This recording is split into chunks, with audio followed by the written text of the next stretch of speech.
Beautiful. Jasprit Bumrah ও হার্ষাল প্যাটেলের সঙ্গে ১৪ wicket নিয়ে মোস্তাফিজুর রহমান আইপিএলের সর্বোচ্চ উইকেট শিকারীর তালিকায় শীর্ষে ছিলেন।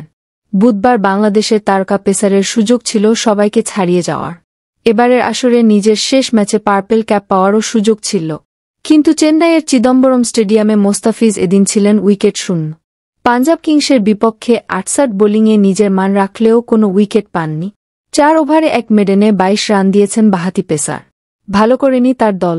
১৬২ রানের পুঁজি নিয়ে তেমন লড়াই করতে পারেনি চেন্নাই। ১৩ বল আগে ৭ উইকেটের জয় নিশ্চিত করে পাঞ্জাব। মোস্তাফিজের বোলিংয়ের শুরুটা ভালো ছিল। পাওয়ার প্লেতে ২ ওভার হাত ঘুরান। প্রথম ওভারে ৩ রানের বেশি দেননি। দ্বিতীয় ওভারে দেন ১০ রান। উইকেট না পেলেও চাপে রেখেছিলেন ব্যাটসম্যানদের। ২ বাউন্ডারি হজমের পরও প্রথম স্পেলে রান দিয়েছেন ১৩।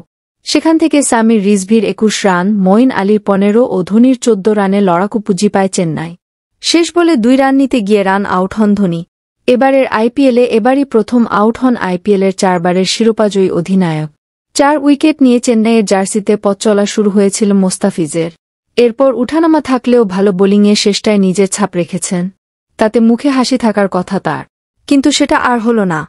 তো প্রিয় ভিউয়ার্স, গতকালের ম্যাচটি কে দেখছেন তা কমেন্ট করে আমাদের জানাতে ভুলবেন না।